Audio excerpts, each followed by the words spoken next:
You've taken the prescriptions, but your body still feels unsettled. After 60, the medicine cabinet gets fuller, but your energy doesn't. You don't want more chemicals. You want relief that feels natural. Deep down, you're not looking for stronger treatment.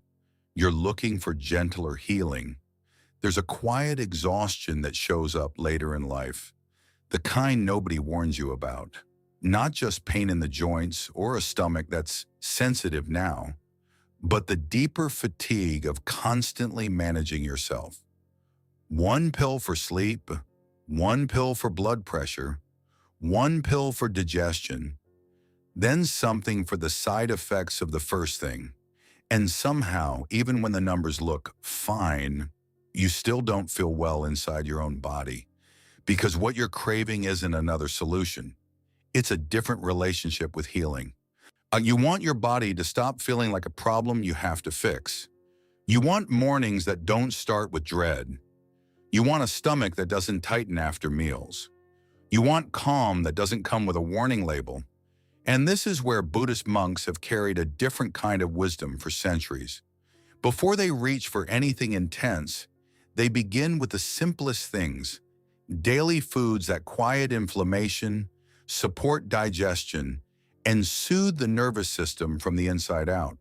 Nothing exotic, nothing extreme, just nourishment that helps the body stop bracing. Before we explore the 5 foods monks quietly rely on, we need to understand why simplicity heals more deeply than intensity. 1. Why monks start with food, not medicine. Monks don't wait to get sick before they care for their bodies. They understand something most of us learn too late. By the time symptoms scream, the imbalance has already been whispering for years. In monasteries, healing doesn't begin in crisis. It begins at the table. Prevention is quieter than treatment, but infinitely more powerful. The gut is treated as the root, not the symptom. In Buddhist teaching, the body is not a collection of separate parts.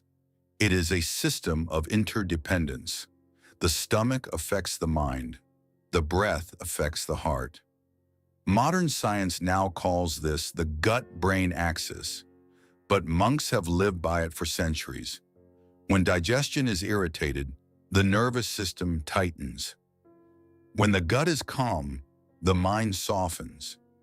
Inflammation begins quietly, and so does healing. Most chronic issues after 60 don't explode overnight. They accumulate.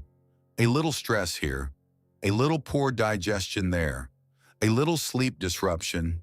Inflammation builds slowly, and so must repair. Monks don't try to overpower inflammation. They remove what irritates it daily. There's an old Zen story of a monk who was asked why he never complained of illness. He replied, "I protect the fire before it spreads." He wasn't talking about flames. He was talking about the body. Food can either calm the body or irritate it every single day. Cold, rushed, processed meals signal stress. Warm, simple foods signal safety. And after 60, when digestion naturally slows and the body becomes more sensitive, protection becomes essential. Aging digestion doesn't need stimulation. It needs support. And that brings us to the first food monks quietly rely on every single day. 2. Warm oatmeal and simple steamed vegetables. Healing begins with food your body doesn't have to fight. After 60, digestion is no longer automatic. It's sensitive. What once felt normal now leaves you bloated, heavy, or strangely restless. Monks understand this shift. They don't challenge the body in the morning. They comfort it. Food number 1. Warm oatmeal. Warmth is not comfort food. It is digestive medicine. A simple bowl of warm oatmeal may look ordinary, but to the aging gut, it's a relief. Soft cooked oats stabilize blood sugar, reduce irritation, and support gut bacteria through soluble fiber. No shock, no stimulation, just steady nourishment. Cold cereal in the morning tightens the stomach. Ice drinks constrict blood flow. But warm food tells the body something different. You are safe. You can soften. There's a Zen story of a young monk who asked his teacher why they always began the day with warm rice porridge. The teacher smiled and said, "Because the body wakes slowly, we greet it gently."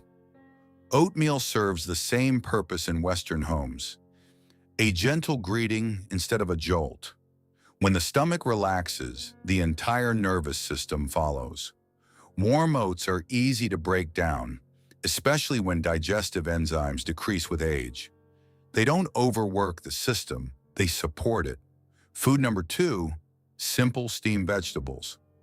A tired gut does not need raw intensity, it needs softness. As we age, raw salads and cold vegetables can become harder to process.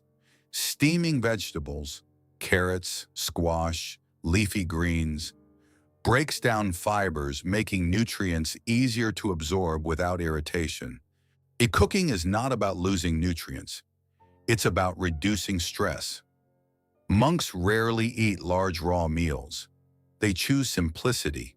They steam. They soften. They allow the body to receive. There's a quiet lesson here. Healing doesn't come from complexity. It comes from respect. For someone living alone, meals can become rushed or mindless. But a bowl of warm oatmeal in the morning and a plate of gently steamed vegetables at night become more than food. They become rhythm, stability, care.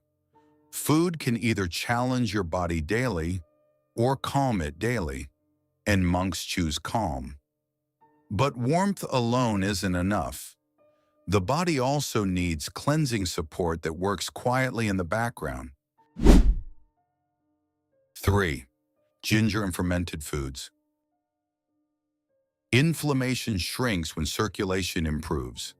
Many aches after 60 are not dramatic illnesses.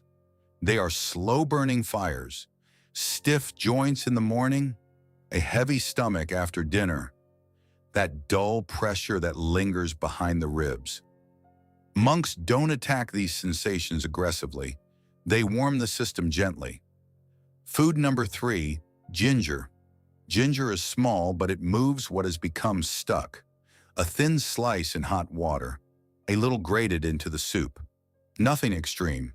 Yet ginger increases circulation, reduces bloating, and decreases inflammatory signaling in the body.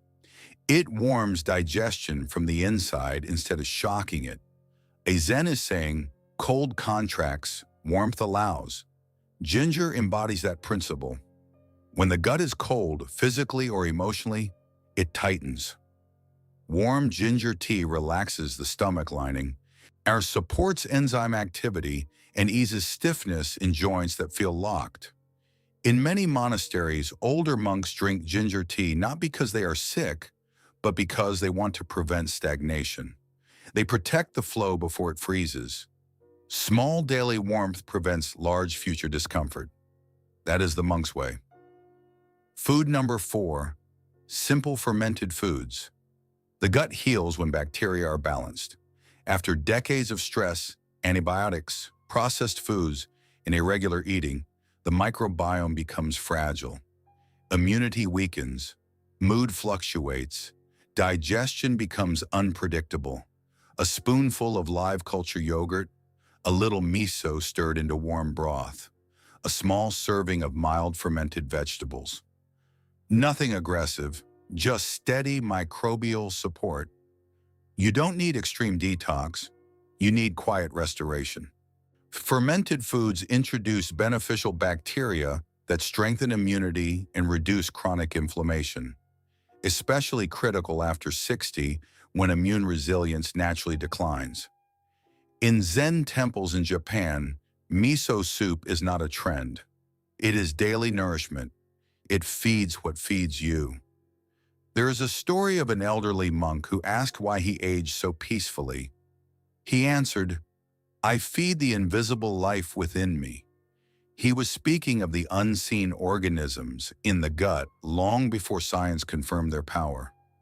Healing doesn't require complexity, it requires consistency. A little ginger, a little fermentation, repeated daily, calmly.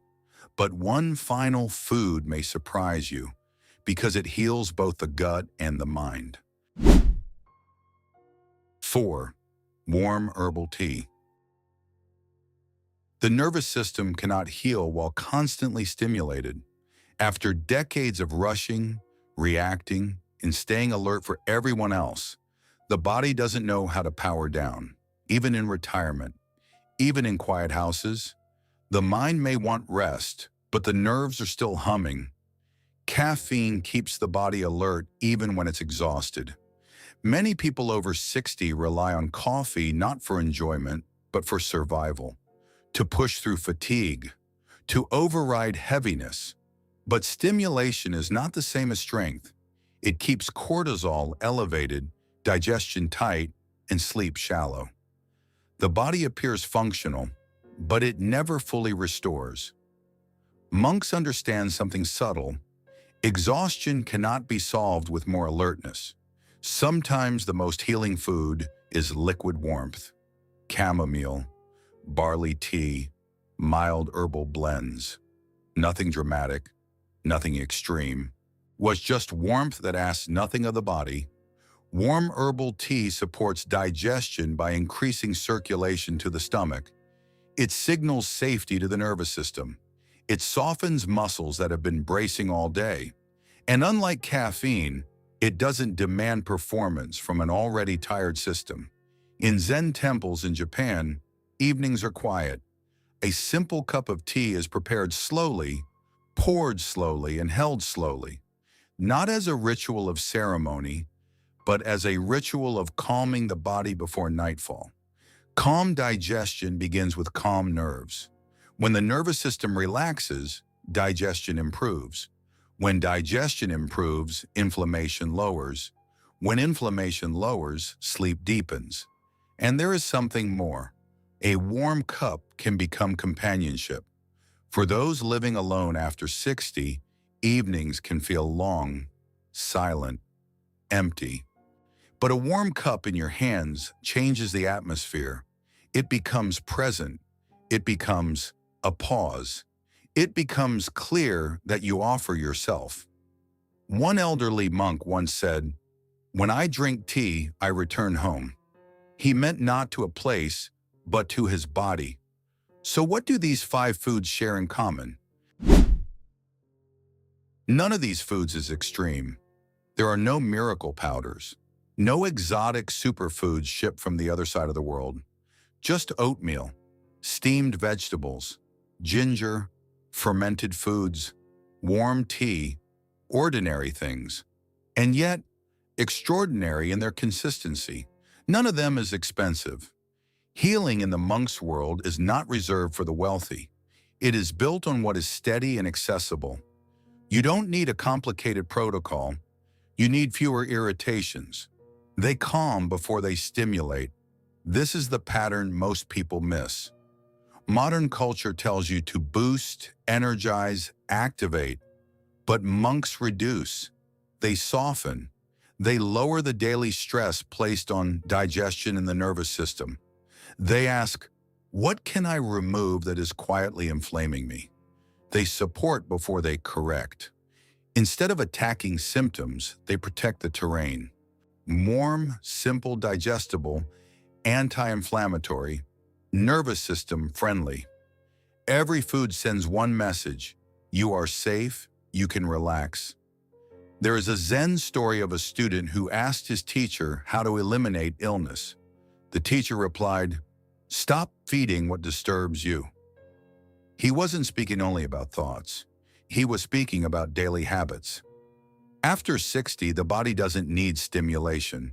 It needs fewer battles. It needs fewer shocks. It needs less cold, less rush, and less irritation. Monks do not fight disease aggressively. They remove what feeds it quietly. And this leads to the deeper truth monks understand.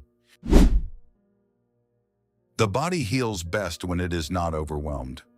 After 60, your system isn't asking for intensity. It's asking for relief. Less pressure, less shock, less daily irritation disguised as normal habits. You don't need more medication. You may need fewer irritations. This isn't rebellion against medicine. It's recognition. Sometimes the quiet inflammation, the tight stomach, the restless sleep aren't asking for stronger correction. They're asking for gentler care. Food can be medicine long before illness begins.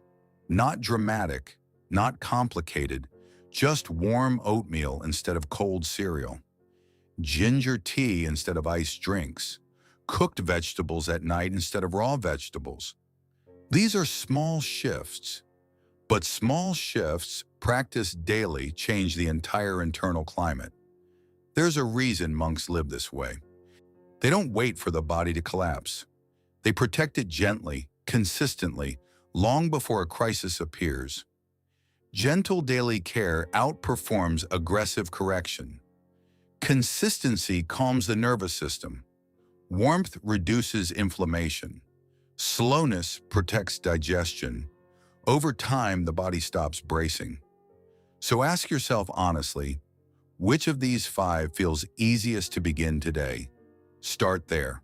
Not all at once, just one quiet change.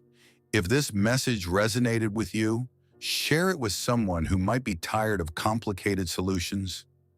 Leave a comment about which step you're trying first, and subscribe if you'd like more conversation about aging, monk wisdom, and natural healing.